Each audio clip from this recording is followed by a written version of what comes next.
नमस्कार, मैं अतुल जैन नेता नगरी 24/7 चैनल पर आप सबका हार्दिक स्वागत करता हूं। हमारा भारत देश 125 करोड़ की लोक संख्या का ही भारत देश, और इस भारत देश में कई शतकों से, चाहे वो मराठा हो, उत्तर भारतीय हो, किसी भी समाज का हो, लेकिन पिछड़े समाज के लोगों को हमेशा आज भी न्याय मिला नहीं है। आज देश के स्वतंत्रता को 75 साल पूरे हुए हैं, फिर भी आज अदर बैकवर्ड जाति के लोग लड़ रहे हैं कि हमें न्याय कब मिलेगा। और इसी विषय को लेकर हमारे मुंबई के एक युवा उत्तर भारतीय अजय यादव जी, वो आज हमारे साथ मौजूद हैं। मैं नेता नगरी पे उनका हार्दिक स्वागत करता हूं। धन्यवाद सर।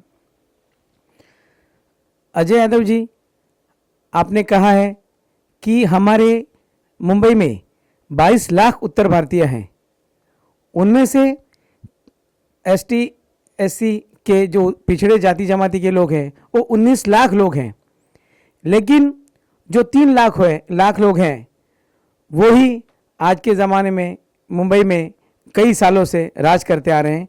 इसके बारे में आप क्या कहेंगे? देखिए, सबसे पहले आप सभी का धन्यवाद करता हूं कि आप लोगों ने इस मुद्दे के लिए मुझे अपने स्टूडियो में बुलाया, उसके लिए मैं आप लोगों का बहुत आभारी हूं। जिस प्रकार इस मुंबई शहर पे मैंने रिसर्च किया है कि मुंबई शहर के अंदर 22 लाख उत्तर भारतीय वोटर हैं, और उस 22 लाख उत्तर भारतीयों में 3 लाख ठाकुर और ब्राह्मण हैं जो उत्तर भारत से आते हैं, जिसमें सिंह हो गए, दुबे हो गए, चौबे हो गए, उपाध्याय हो गए, मिश्रा हो गए, तिवारी हो गए। तो ये 3 लाख लोग हैं। और जो दलित, ओबीसी, एससी, एसटी जो समाज है उत्तर भारत का, वो 19 लाख यहाँ पर रहते हैं। लेकिन आज तक कोई भी पार्टी या महाराष्ट्र की, चाहे वो कांग्रेस हो, चाहे राष्ट्रवादी कांग्रेस हो, शिवसेना हो, किसी ने इनको प्रतिनिधित्व करने की ताकत नहीं दिया।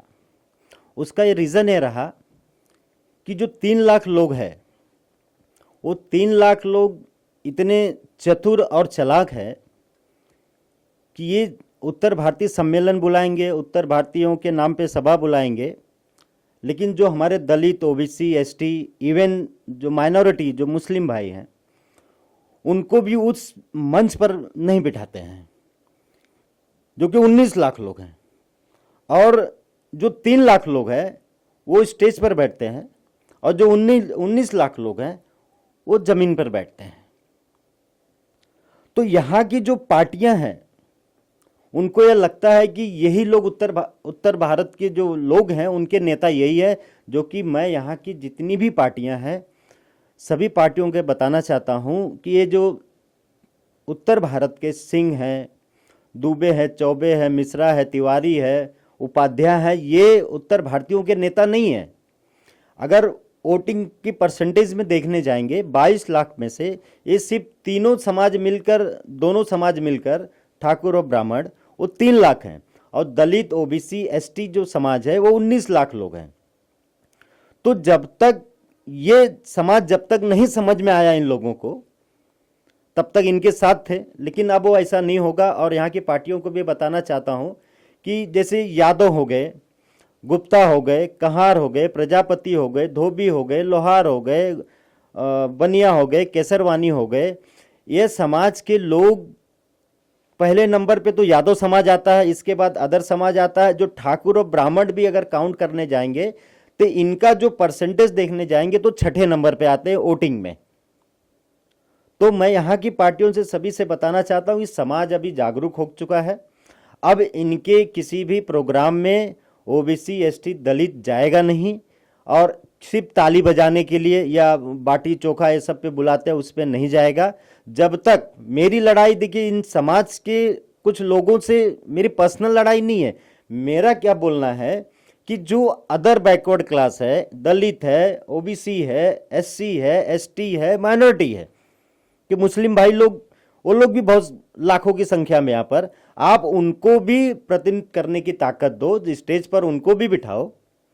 उनको नहीं बिठाओगे तो अब ऐसा नहीं होगा कि आपकी किसी भी सभा में ये ओबीसी, दलित, एसटी और माइनॉरिटी भी नहीं जाएगा। यादव जी, आपने अभी जो विषय किया कि इसके बाद कोई भी कार्यक्रम में जो पिछड़ा समाज है वो पीछे नहीं रहेगा, उनको आपको साथ में लेना ही पड़ेगा। लेकिन आज कई इलेक्शन में आपने देखा होगा कि आप ये लड़ाई अकेले लड़ रहे हैं, किस तरह लड़ रहे हैं मुझे भी नहीं समझ में आ रहा। लेकिन पिछले कई इलेक्शन में यही होता है कि उनका सिर्फ यूज़ किया जाता है और बाद में उनको भूला जाता है।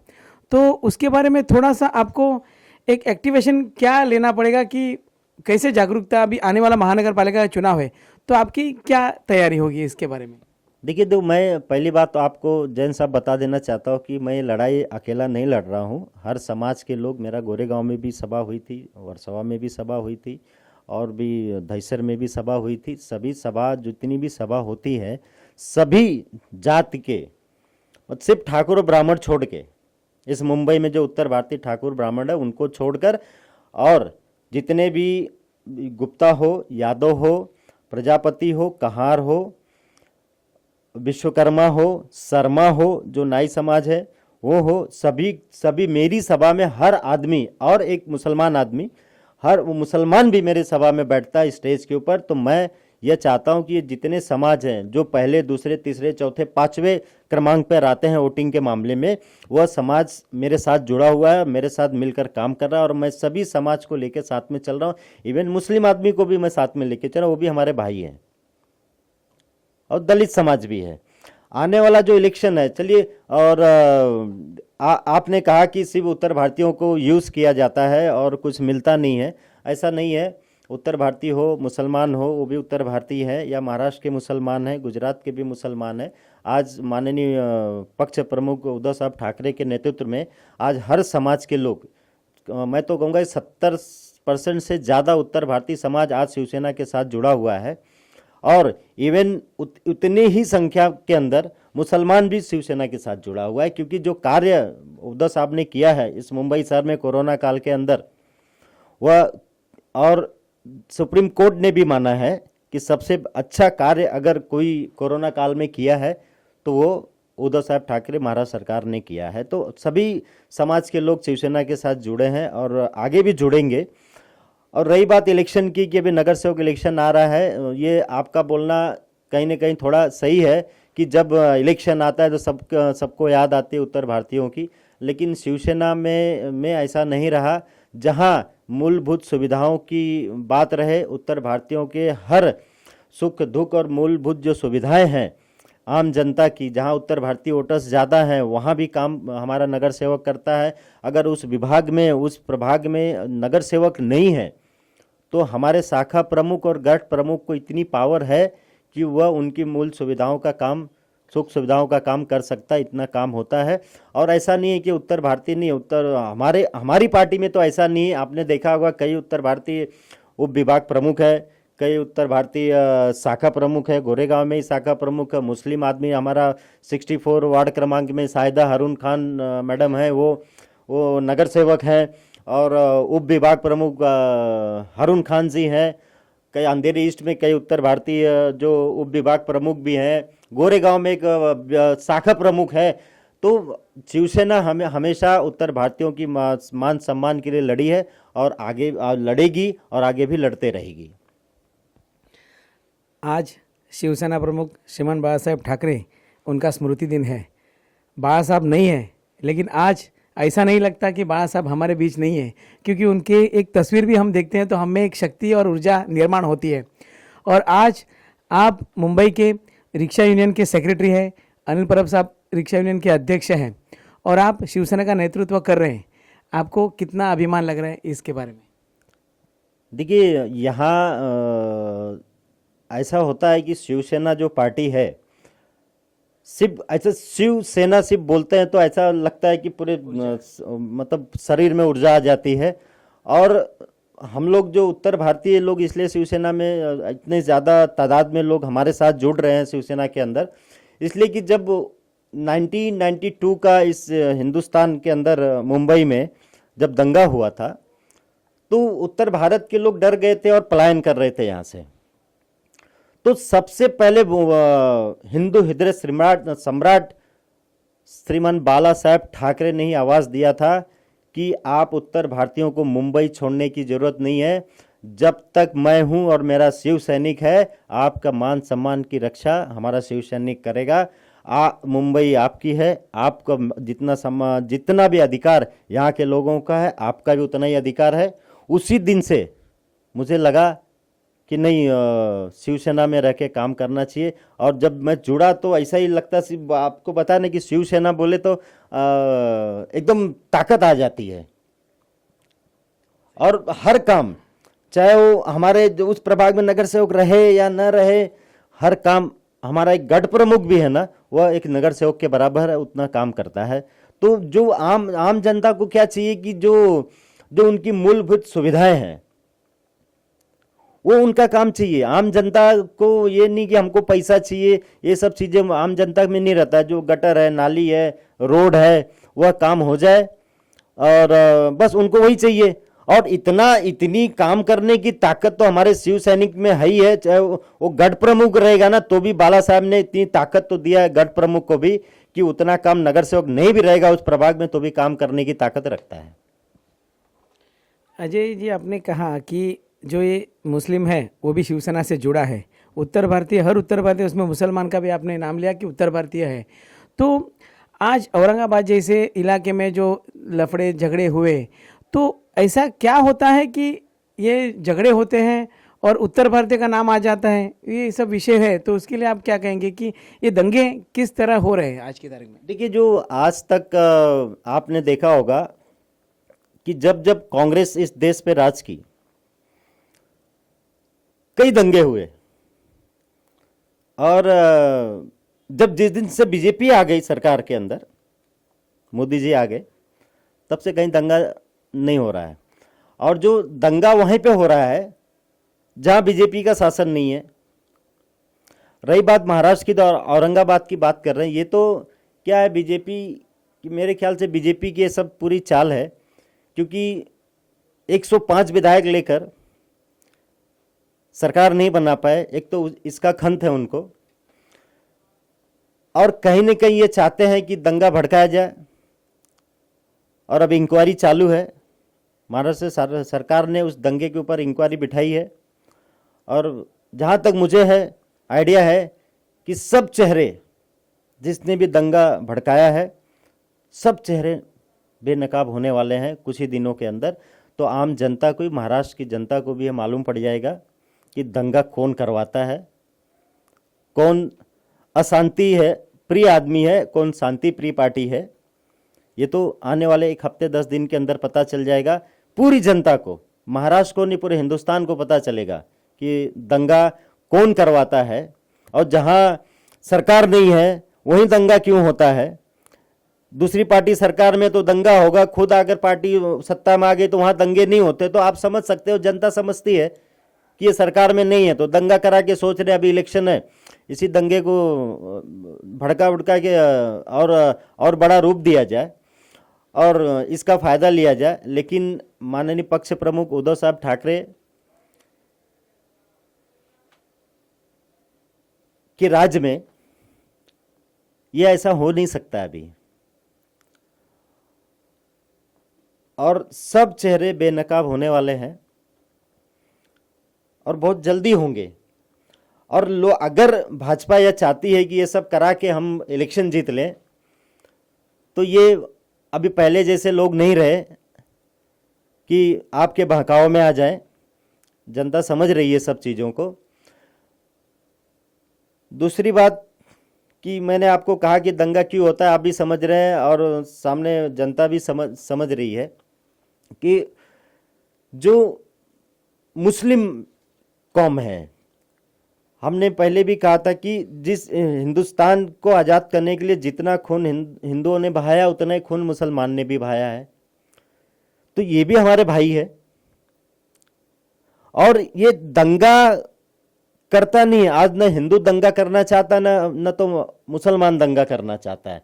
ये कुछ राजनीतिक लोग हैं जो जो कम पढ़े लिखे लोगों को उनको भड़काते हैं और छोटी सी चीज़ को बड़ा बना देते हैं। बड़ा बनाने के बाद उसको राजनीतिकरण करना चाहते हैं ताकि सरकार बदनाम हो, और सरकार बदनाम होने के बाद फिर अगला कोई इलेक्शन आए तो हम जीते। लेकिन अभी जो भी भाजपा के नेता अगर ऐसा सोच रहे हो तो वो होने वाला नहीं है। और ये मुंबई महानगर पालिका का इलेक्शन आ रहा है, शायद 1 महीना टल सकता है, फरवरी नहीं तो मार्च में होगा।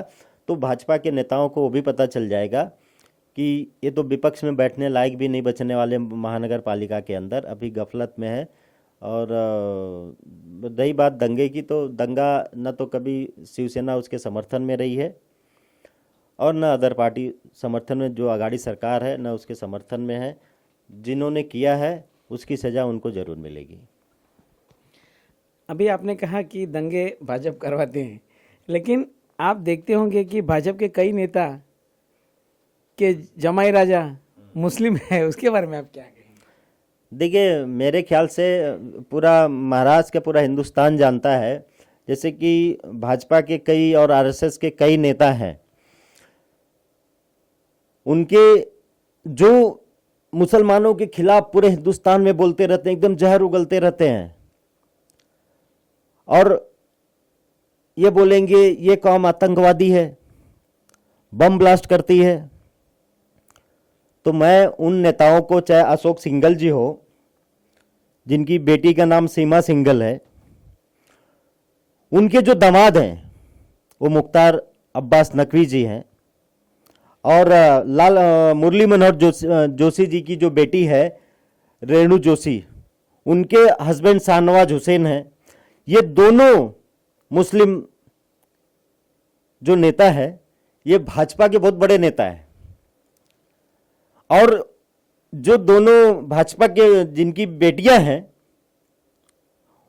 और वो भाजपा के और आरएसएस के बहुत बड़े नेता हैं, और हमेशा मुसलमानों के खिलाफ लोगों को भड़काने का काम करते हैं। मेरा तो ये मानना है कि भाई आपकी दुश्मनी अगर मुसलमानों से इतनी है तो दामाद मुसलमान चल जाता है आपको, और जो हिंदुस्तान की आज़ादी में जो मुसलमान लोग लड़ाई लड़े, अपनी जान दिए, प्राणों की आहुति दिए और फांसी पर भी चढ़े, उन्हीं लोगों के खिलाफ आप बात करते हो, दामाद आप मुसलमान अपनाते हो।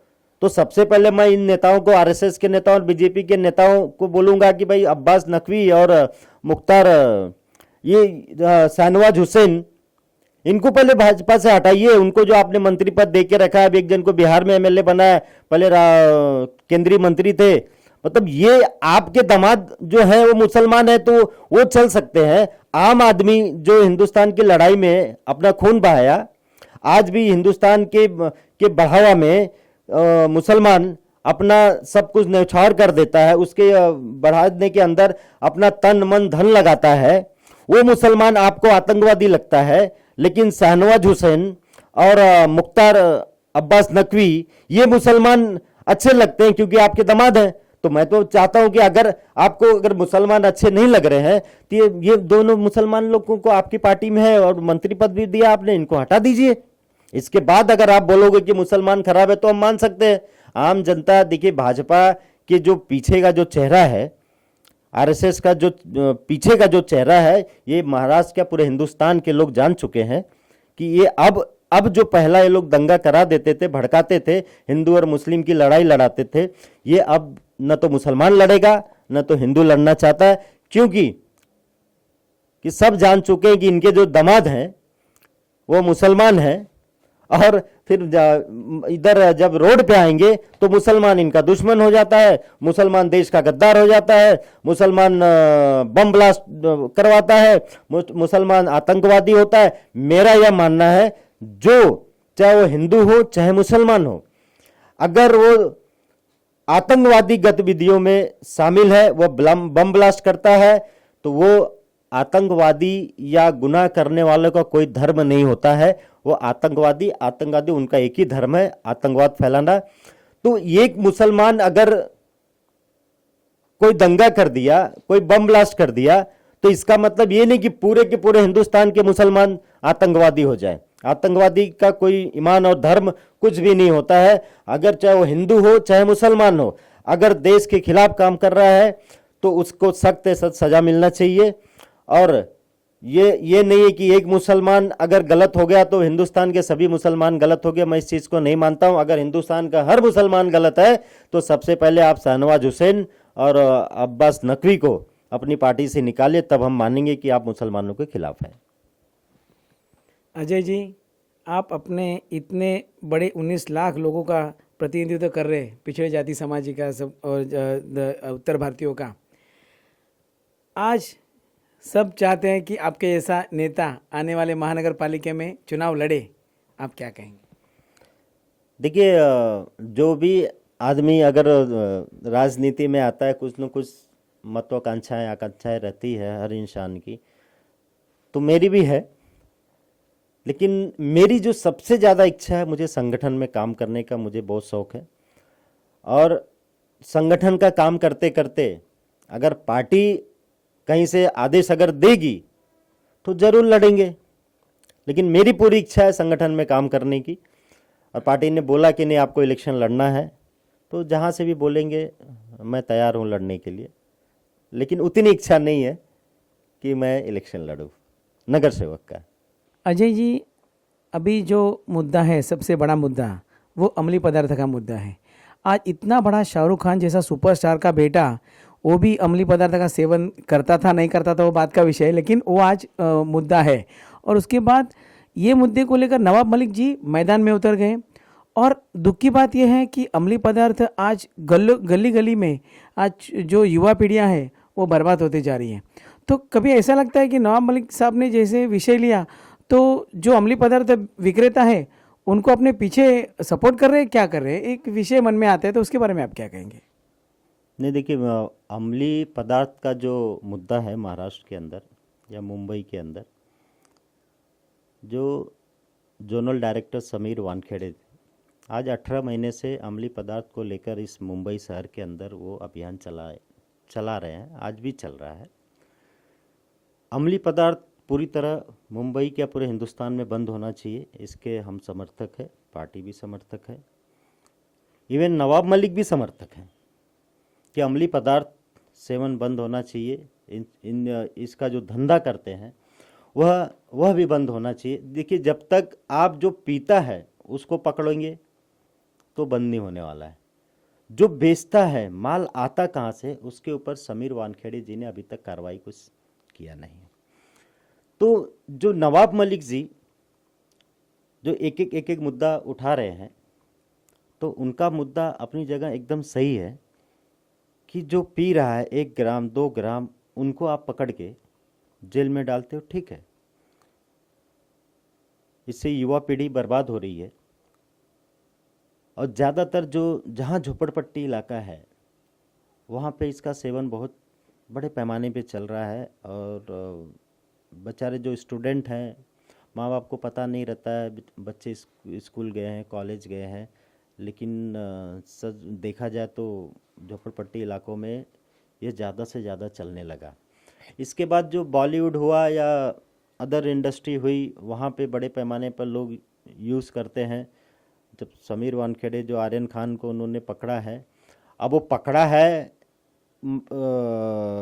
इसके साथ जो अमली पदार्थ के साथ कि डायरेक्ट नवाब मलिक के हिसाब से जो उन्होंने बोला कि उसको किडनैपिंग किए हैं, ये तो एसआईटी बैठी है, उसकी जानकारी निकलेगी बहुत कम समय के अंदर, यह भी सामने बाहर आ जाएगा सब चीज़ें।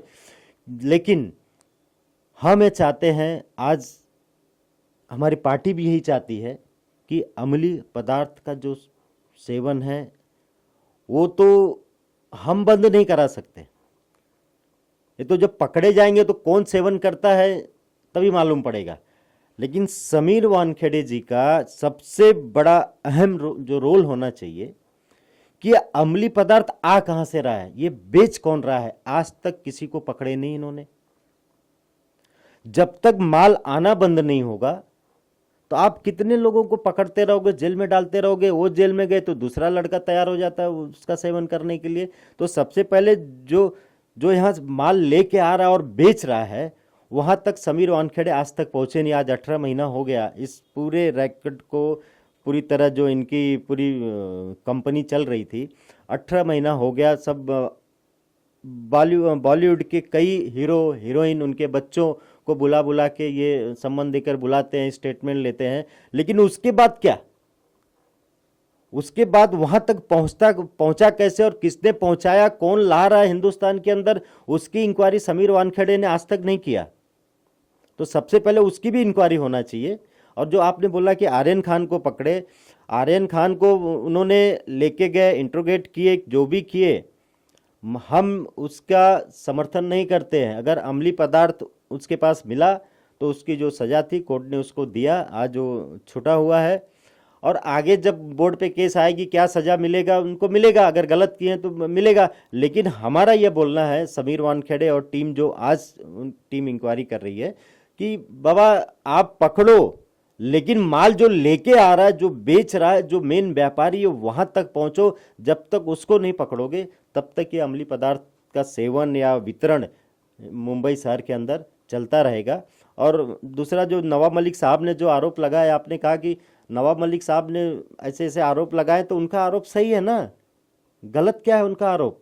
आप पकड़ो ना। आप इतने लोगों को बुलाया, कितने हीरोइन लोग को बुलाया, कोई टीवी सीरियल में काम करता था उनको बुलाया आपने वो अभी तक जाहिर ही नहीं किया। बुला के आपने स्टेटमेंट लेने के बाद उनको छोड़ा क्यों? वो भी तो ओपन करिए। और ये जो सेवन कर रहा है उनको आप पकड़ रहे हो, ग्राम 2 ग्राम 1 सेंट ऐसा जो सेवन करता है उनको पकड़ रहे, लेकिन जो माल यहाँ लेके आता है, जो सप्लाई करता है, उसको आप पकड़ ही नहीं रहे हो। इसका मतलब ये रिश्ता तो कुछ तो कहलाता है। इसलिए जो नवाब मलिक साहब बोल रहे हैं सच है, उसकी इंक्वायरी हो रही है, एसआईटी भी बैठी, सेंट्रल की एसआईटी भी बैठी है, इंक्वायरी बहुत जल्दी सामने अपनी सब चीज़ें लेके आएगी तो ओपन हो जाएगा। समीर वानखेड़े ने क्या किया, नवाब मलिक का आरोप सही है कि गलत है, बहुत जल्दी ओपन हो जाएगा चीज़ों को तो। लेकिन मेरा मानना है कि आप जो सेवन करता ठीक है, उनको चार्ज लगाओ, जो भी करना, लेकिन जो लेके आता है मुंबई शहर के अंदर, जो मुंबई शहर में लाकर व्यापार कर रहा है, युवा पीढ़ी को बर्बाद कर रहा है, उसको पकड़ना सबसे ज़रूरी है। अजय जी, अभी जो नया मुद्दा है, जो कंगना राणौत जैसे सुपरस्टार जिन्होंने मणिकर्णिका जैसी इतिहास में नाम लिया जाए ऐसी फिल्में की, और वो जो लेडी हैं, जो एक्टर है, वो बोलती हैं कि 1947 में जो आज़ादी मिली थी वो एक भीख थी, और 2014 में जो मिली थी स्वतंत्रता वो आज़ादी थी। वो क्या कहेंगे? देखिए, या तो उन्होंने इतिहास नहीं पढ़ा होगा, या इतिहास को जानते भी नहीं होंगे।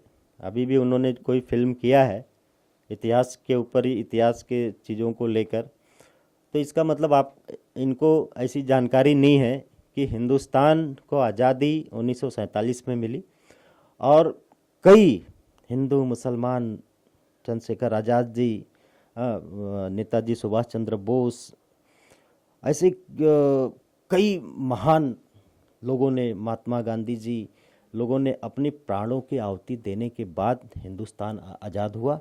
चाहे वो हिंदू हो, चाहे मुसलमान हो। मुसलमान के भी कई जो लीडर्स थे उस वक्त, जो अपनी कौम को के साथ उनके काम करते थे, वो लोग ने हिंदुस्तान को आज़ादी दिलाने के लिए अपनी प्राणों की आहुति दी।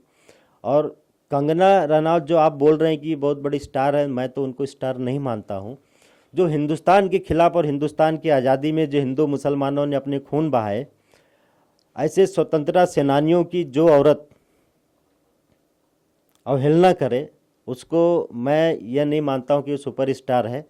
ये सुपरस्टार वो बीजेपी के लिए हो सकती हैं, क्योंकि उन्होंने एक बार महाराष्ट्र सरकार के खिलाफ भी कई बातें, कई चीज़ें बोली, तो बीजेपी ने उठाकर मतलब उनको ऐसा हवा बनाया कि ये अब तो सरकार के खिलाफ बोलने वाली एक महिला मिल गई तो उसको जेट सिक्योरिटी भी दे दिया। और अब उनको लगता है कि मैं बहुत बड़ी नेता हो गई हूँ हिंदुस्तान के अंदर। तो ये जो नेता है या सुपरस्टार है यह महिला, या तो इसको इतिहास नहीं पता है, या इतिहास जानती नहीं हो, या तो जो इतना बीजेपी ने उसको हवा भर दिया, तो उसको लगता है कि मुझे बहुत बड़ी चीज़ मेरे पास आ गई है, अब मेरे जैसा कोई महिला इस हिंदुस्तान में नहीं है, तो मैं तो यह महाराष्ट्र सरकार से भी ये मेरी गुजारिश रहेगी, ऐसे महान स्वतंत्रता सेनानियों का जो अपमान किया है कंगना रनौत जी ने, तो इनके ऊपर एफआईआर दर्ज करके, क्योंकि देश के खिलाफ और देश के स्वतंत्रता सेनानियों के खिलाफ उन्होंने बोला है। उनको लगता होगा कि 2014 में आज़ादी मिली होगी, शायद उनका कुछ काम वाम हुआ होगा 2014 में, और मोदी जी शाह जी की वजह से तो हो सकता है उनको कुछ आज़ादी मिल गई हो, लेकिन इनके ऊपर केस तो करना चाहिए। और इनका जो अभी भी राष्ट्रपति जी ने जो हाँ अवार्ड दिया है पद्मश्री का, वो तो सबसे पहले, अगर भाजपा और भाजपा के नेताओं में थोड़ा भी देश के प्रति प्रेम होगा, देश के स्वतंत्रता सेनानियों के प्रति अगर प्रेम होगा, तो तुरंत इस महिला से उसका पद्मश्री अवार्ड वापस ले ले। तब तो हम मानेंगे कि आप भाजपा को देश से प्रेम है। अगर वो वापस नहीं लेते हैं तो इसका मतलब आपको देश से प्रेम नहीं है। सिर्फ आपको कांग्रेस, शिवसेना, राष्ट्रवादी के खिलाफ जो बोलेगा उसी से उसको प्रेम है, ये हम मानेंगे। तो ये थे अजय यादव जी, जो उत्तर भारतीयों के एक पिछड़े समाज के लोगों को जागरूक करने के लिए नेतृत्व कर रहे हैं। और उन्होंने बहुत सारे मुद्दों पे जोर दिया, जैसे मुस्लिम समाज। ये समाज देशद्रोही नहीं है, लेकिन उन्हें कौन भड़काता है, क्योंकि ये समाज हमारे देश में स्वतंत्रता की लड़ाई लड़ने के लिए भी मुस्लिम समाज आगे था। तो आज किस रूप में 75 साल की आज़ादी के बाद भी हिंदू मुस्लिम को लड़ाया जाता है, इस विषय पे उन्होंने बहुत प्रकाश डाला है। उसके बाद कंगना रनौत जी का जो मुद्दा था, उसके बारे में जो पद्मश्री उनको मिला है वो वापस लेना चाहिए, वो उनका अहम मुद्दा है। और इन्हीं सभी विषयों पर आज हमने चर्चा की, इसलिए मैं उनका बहुत बहुत धन्यवाद करूंगा। आपने समय दिया, थैंक यू। बहुत धन्यवाद सर, आपने हमें बुलाया, बहुत बहुत धन्यवाद। Thank you. मैं अतुल जैन, नेता नगरी 24/7, फारूक सिद्दीकी कैमरामैन के साथ। Thank you.